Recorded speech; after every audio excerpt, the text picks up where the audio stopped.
Bismillahirrahmanirrahim. Assalamualaikum warahmatullahi wabarakatuh. Pada kesempatan hari ini semoga kalian pada sehat-sehat semuanya. Kita akan membahas tentang analisis permintaan pasar yang materinya sudah ibu kasihkan minggu kemarin. Kali ini kita bahas bersama-sama ya. Kurva permintaan dan penawaran merupakan alat penting dalam melakukan analisis perilaku konsumen.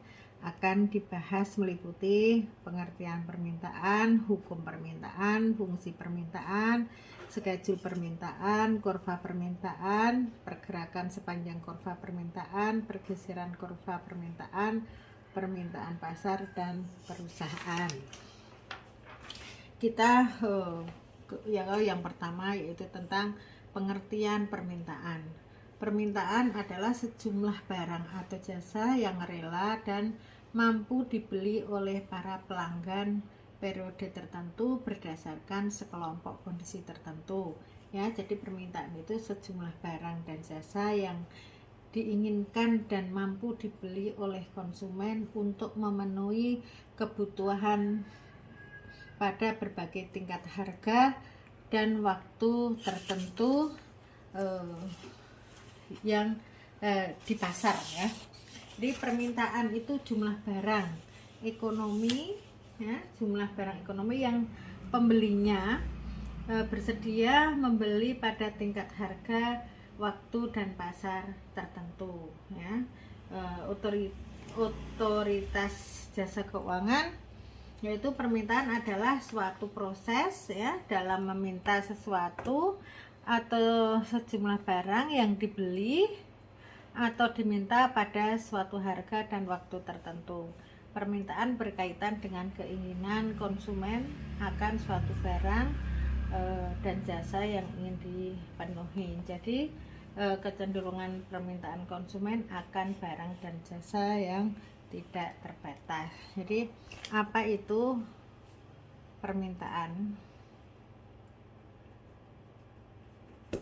Ya, permintaan adalah sejumlah barang dan jasa yang diinginkan dan mampu dibeli ya, yang mampu dibeli oleh konsumen oleh konsumen untuk memenuhi kebutuhan pada berbagai tingkat harga ya, berbagai tingkat harga dan waktu tertentu di pasar. Nah, biasanya tinggi permintaan akan mempengaruhi harga. Sebaliknya, rendahnya permintaan juga akan membuat harga semakin rendah. Nah, apa itu jenis-jenis permintaan? Nah, di sini berdasarkan daya beli ya, daya beli konsumen. Permintaan dibedakan menjadi permintaan efektif, permintaan potensial, dan permintaan absolut. Ya, permintaan efektif ini adalah permintaan yang disertai dengan daya beli dan terjadinya transaksi.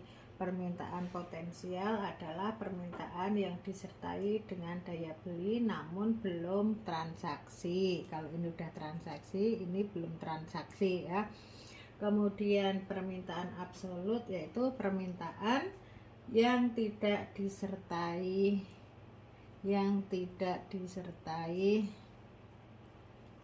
dengan daya beli. Nah, kalau di sini tadi disertai tapi ya udah transaksi, kalau di sini belum transaksi ya. disertai daya beli tapi belum transaksi. Kemudian berdasarkan jumlahnya itu ada permintaan individu, kemudian permintaan pasar, kemudian apa itu permintaan individu? Itu permintaan individu terhadap suatu barang atau jasa tertentu. Kemudian permintaan pasar, hasil penjumlahan dari permintaan individu terhadap suatu barang atau jasa tertentu pada saat bersamaan. Kemudian faktor-faktornya apa aja? Faktor-faktor yang mempengaruhi permintaan. Ya, faktor-faktor yang mempengaruhi permintaan. Yang pertama yaitu ketersediaan dan perubahan harga barang. Harga barang sejenis atau barang pengganti dan pelengkap. Kemudian yang kedua, jumlah pendapatan masyarakat. Yang ketiga, selera konsumen. Kemudian yang keempat, intensitas kebutuhan konsumen. Kemudian perkiraan harga pada masa depan. Kemudian jumlah penduduk.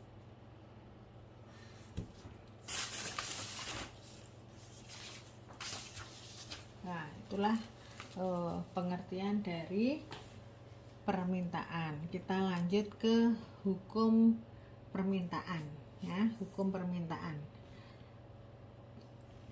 Hukum permintaan berbunyi semakin rendah harga suatu produk, semakin tinggi jumlah produk yang diminta, dan sebaliknya semakin tinggi harga, semakin rendah jumlah produk yang diminta, dengan asumsi faktor-faktor lain tetap, ya, dengan asumsi faktor-faktor lain tetap.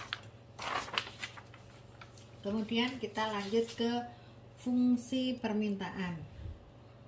Fungsi permintaan adalah hubungan antara harga dengan jumlah barang yang diminta, bisa diketahui melalui fungsi permintaan dan penawaran. Sebenarnya jika kamu melihat kembali hukum dalam ekonomi, fungsi ini akan menunjukkan bahwa harga barang dengan jumlah barang yang diminta berbanding terbalik, ya. Contohnya begini, misalnya ada platform online shop yang lagi flash, yang lagi flash sale, ya, ditambah gratis ongkir, pasti akan pada memesan barang sebanyak-banyaknya mumpung masih murah. Jadi fungsi permintaan itu hubungan antara faktor yang mempengaruhi permintaan, ya, determinan of demand, independent variable sama dengan variabel bebas. Ya, secara matematis, ya, secara matematis di sini, ya, Ibu ulangin, ya. Jadi tadi kan fungsi permintaan menunjukkan, ya, menunjukkan hubungan antara faktor yang mempengaruhi permintaan, determinan of demand sama dengan independent variable sama dengan variabel bebas, ya. Kemudian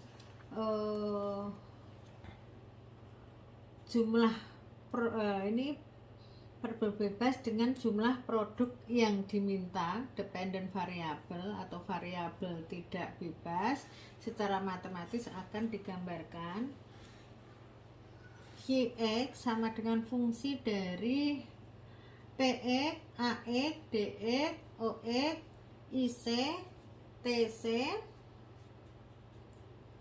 kemudian EC, PY, AY1, nah DY1, OY1, C, G, N dan W di mana? X di sini jumlah produk X yang diminta, P-nya ini harga produk X, ya. Kemudian AX-nya advertising atau promosi waktu produk, D-nya di sini desain atau kualitas produk, OX outlet atau tempat penjualan produk, kemudian IC adalah income atau pendapatan konsumen, kemudian TC di sini tester atau selera konsumen, EC ya, di sini expectation atau harapan konsumen, DY-nya harga produk lain, AY1 ya, AY1 di sini advertising juga, DJ-nya di sini desain, kemudian OY1-nya itu outlet atau penjualan produk lain, kemudian C-nya di sini tersedianya kredit, kemudian G-nya kebijaksanaan pemerintah, N-nya jumlah penduduk atau kondisi cuaca atau keadaan alam ya. Jadi dari rumus di atas ya, jadi bisa disimbolkan bahwa hubungan antara harga barang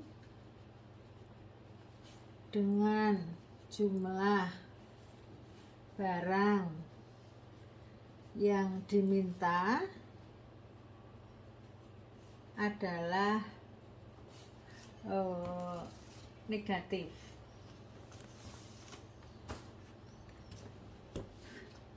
Bentuk F permintaan, bentuk fungsi permintaan maksudnya ya, HD sama dengan F kali P ya, dimana HD sama dengan jumlah barang yang diminta ya, jumlah barang yang diminta, kemudian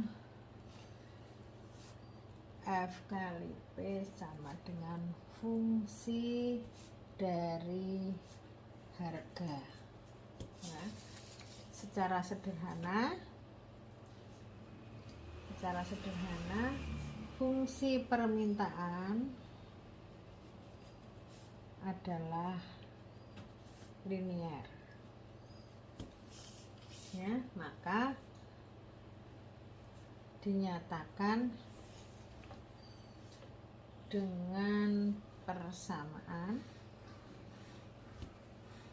HD sama dengan A min BP atau P sama dengan A min bagi B dikurangin HD P ya, di mana HD sama dengan jumlah barang yang diminta, P sama dengan harga barang per unit ya, A sama dengan konstanta, B sama dengan gradien atau kemiringan atau koefisien ya. Nah, syaratnya bahwa A ini harus positif, B harus negatif ya, harus positif harus negatif ya. Jadi secara linear fungsi permintaan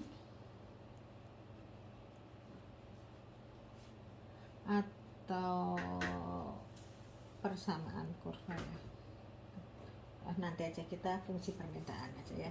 Jadi P min P1 dibagi P2 min P1 sama dengan HD min HD1 dibagi HD2 min HD1. Nah, ini secara linear. Ya, di sini ya, di sini bisa kalian pelajari sendiri ya, angka-angkanya bisa kalian sendiri ya. Kita lanjut ke ini contoh aja ya, ke contoh perhitungan. Suatu fungsi permintaan ketika harga barang 800 ya, 800 per unit, jumlah permintaan adalah 100 unit. Ketika harga barang turun menjadi 600 per unit, maka jumlah permintaan naik menjadi 200 unit. Tentukan persamaan fungsi permintaan ya. Rumusnya tadi P min P1 ya dibagi P2 min P1 sama dengan H min H1 dibagi H2 min H1 ya. Perhitungannya seperti ini ya. Bisa kalian pelajari ya. Kita akan mendapatkan jadi fungsi permintaannya sih sama dengan 500 dikurangin 0,5P. Nah, di sini kita akan belajar contoh lainnya ya. Contoh lainnya, pada saat harga buku 10.000 per lusin, permintaan akan buku tersebut sebanyak 10 lusin. Dan ketika harga buku turun menjadi 8.000 per lusin ya, per lusin, permintaan menjadi 16 lusin ya. Cari fungsi permintaan. Nah, apa aja nih diketahui, kan gampang banget ya. Ketahui P1 nya berapa? P1 nya 10.000. Nah, P2 nya sama dengan P2 nya 8.000. H1 nya sama dengan 10, H2 sama dengan 16 ya. Ditanya fungsi permintaan giginya berapa ya, seperti tadi ya, jumlah yaitu P min P1 dibagi P2 min P1 sama dengan H min H1 dibagi H2 min H1 ya, sama dengan di sini P sama kurangin 10.000 ya dibagi 8.000 min 10.000 ya, 10.000 sama dengan min 10 dibagi 16 min 10 ya. Jadi ini nanti jadi min 2000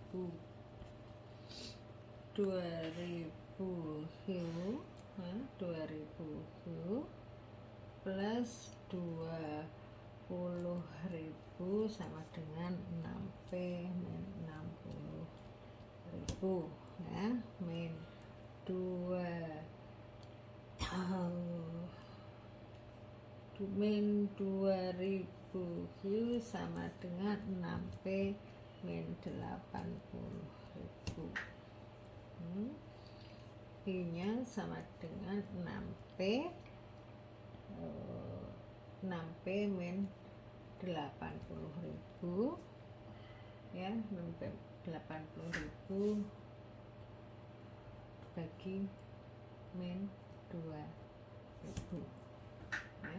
Jadi hiunya sama dengan 40 min 0,003 P ya.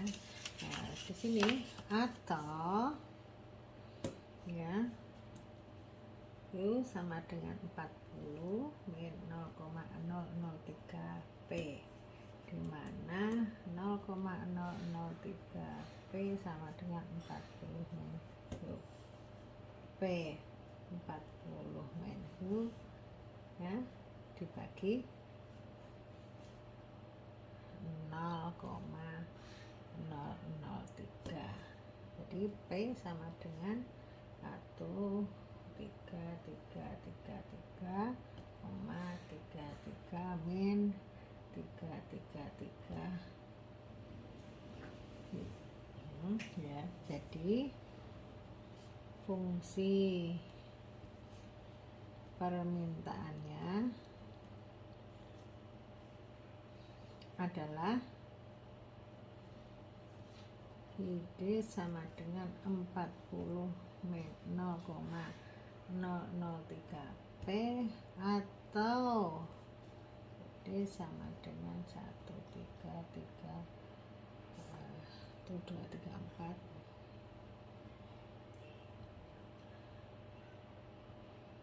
min 333 hiu. Nah, sampai di sini ada yang belum jelas ya, kalian baca-baca ya. Atau kita contoh lain, contoh satu lagi ya, contoh satu lagi.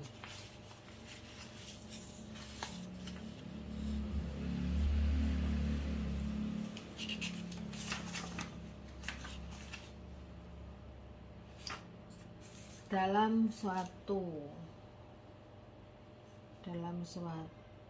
pasar diketahui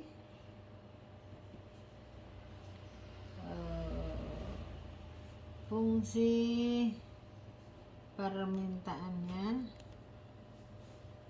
ID sama dengan 40 min 2P. Berapa jumlah permintaan ketika harga P sama dengan 10? Nah, kita jawab ya. Tadi diketahui hinya ya, hinya sama dengan 40 min 2P. P sama dengan 10 ya kan? Ditanya hinya sama dengan berapa ya, jawab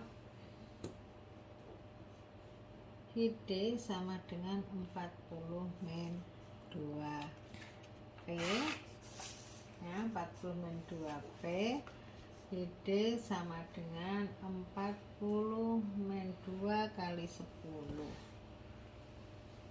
ya, ID sama dengan 40 min 20 ya, ID sama dengan 20 ya.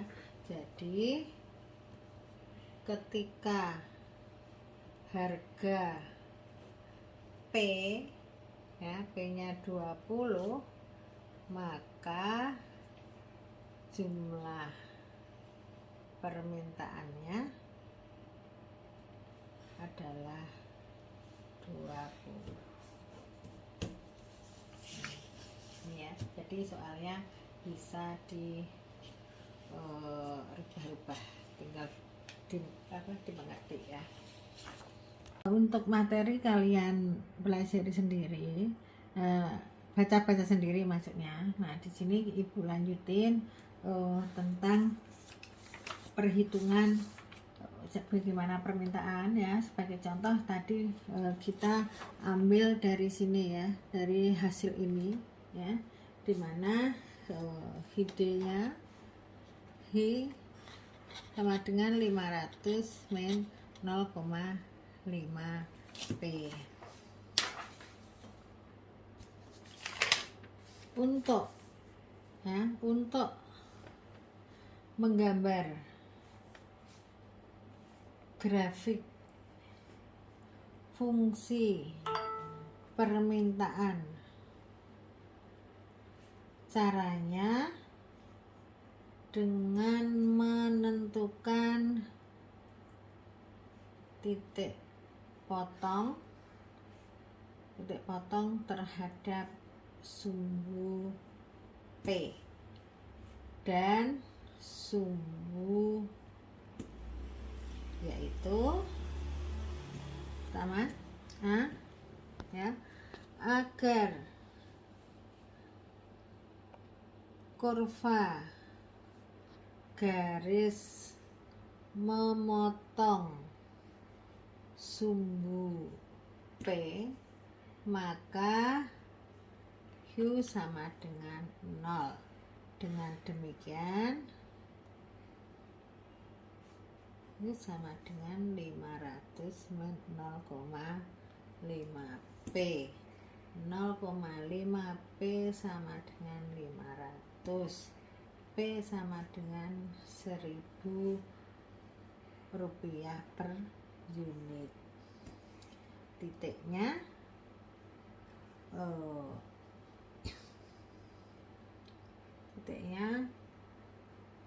itu satu ya. Ini Q, P adalah 0,1000 ya. Terus ya, agar kurva garis memotong Q, maka P sama dengan 0. Dengan demikian Q sama dengan 500 min. Nah, soal tadi ya, dapatnya dari soal di atas. 500 min 0,5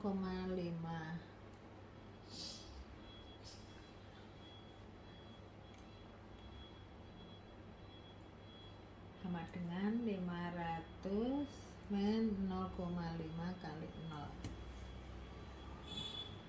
Ini sama dengan 500 ya. Titik 2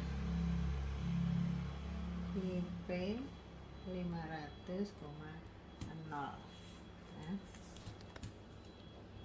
Nah,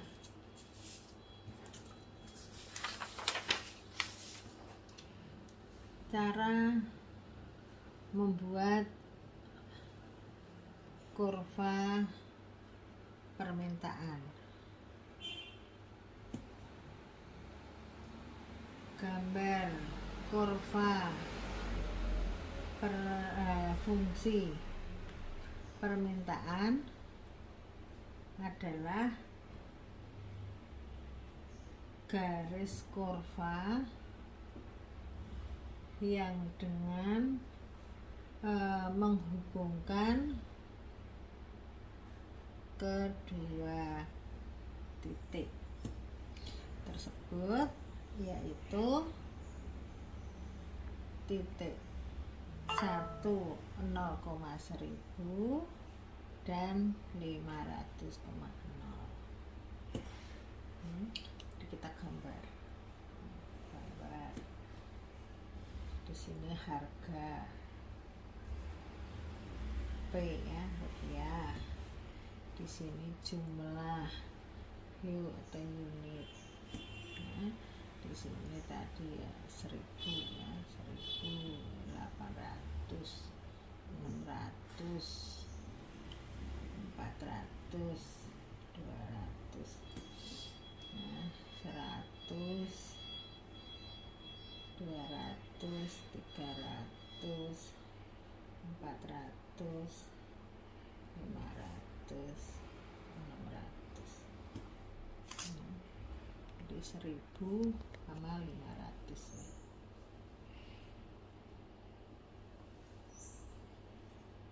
ya. Di sini ID sama dengan 500,0,5 P.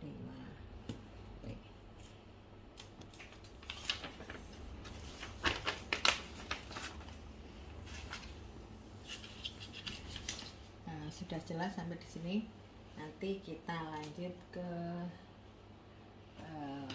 ini selanjutnya ya. Pose 3. Jika suatu fungsi permintaan memenuhi persamaan I sama dengan 4000 min 2P. Jika harga barang adalah 1000 rupiah ya, maka berapakah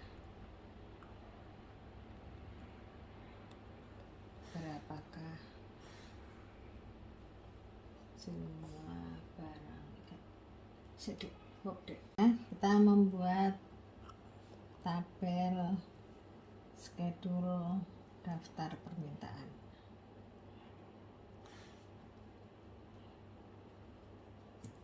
Agar lebih mudah untuk dimengerti, maka akan dijelaskan melalui contoh berikut ya.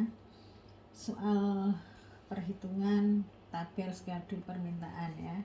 Jika suatu perekonomian memenuhi fungsi permintaan D sama dengan 400 min 2P ya, buatlah tabel schedule dan kurva fungsi permintaan ya. Contoh perhitungan untuk tabel schedule.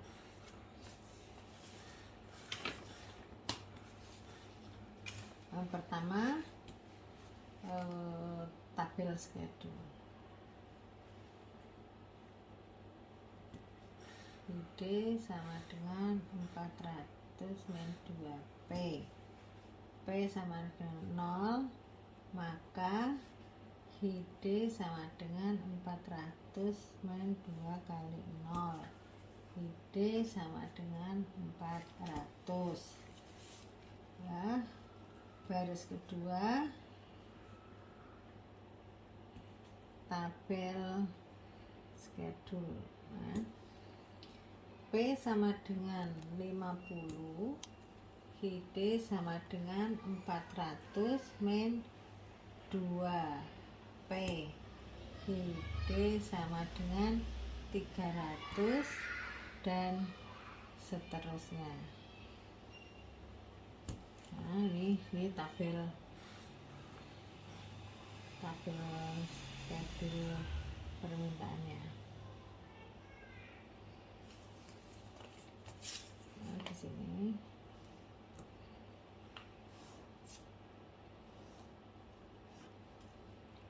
harga permintaan ini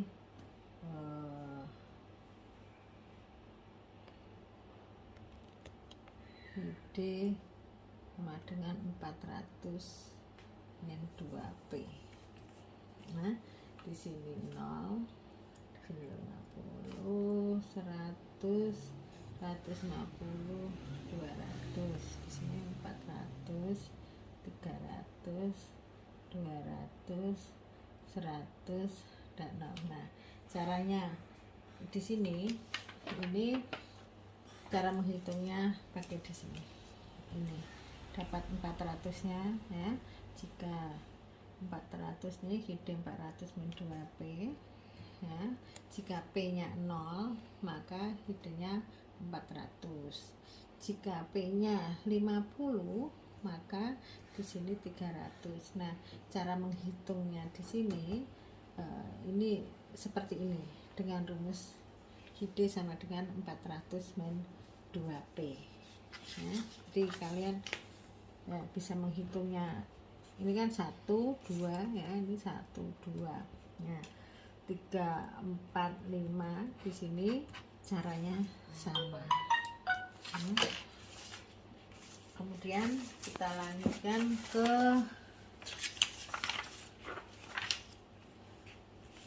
buat kurva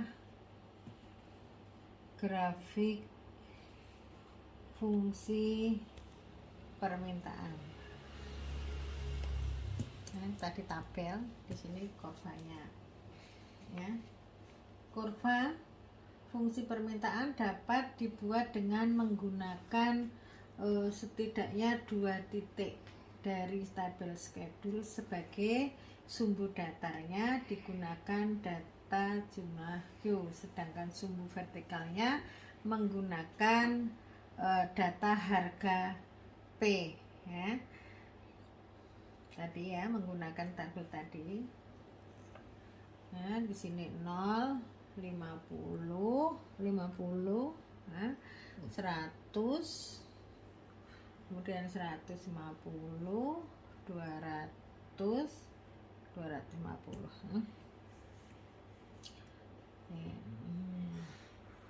Ya, kemudian di sini 200,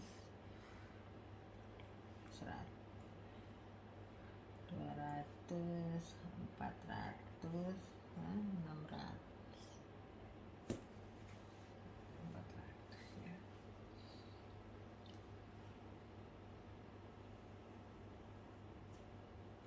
Maksudnya di sini ya. Sama ya, 150 sama 300, 100 sama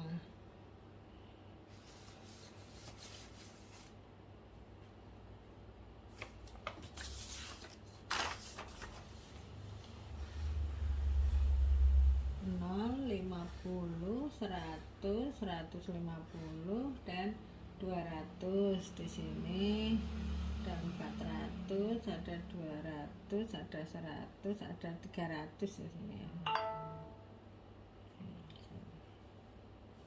Nah, ini yang 50 ini sama 300. Nah, 300. Kemudian yang 100 sama 200, 150 sama 100. Nah, tolong nanti gambar yang bagus ya. Nah, dengan demikian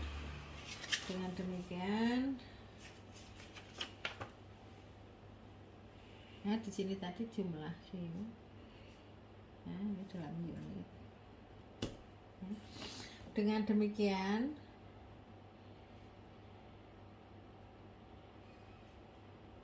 titik koordinatnya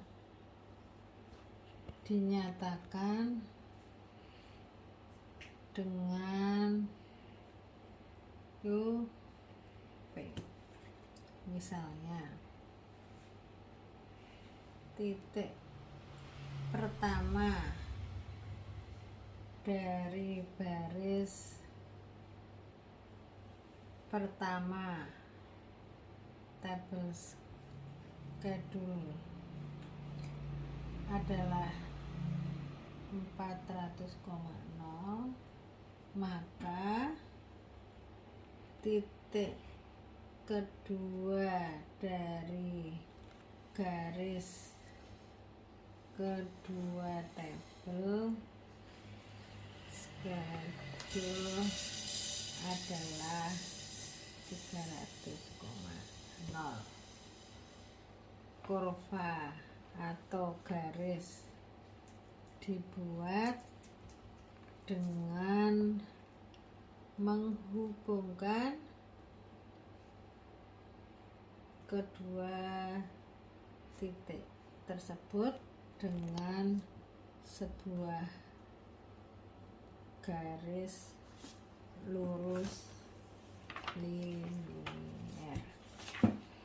Nah, demikian materi Ibu hari ini, semoga bermanfaat. Nah, tolong dipelajari. Nanti ada tugas dari Ibu. Akhir salam, wassalamualaikum warahmatullahi wabarakatuh.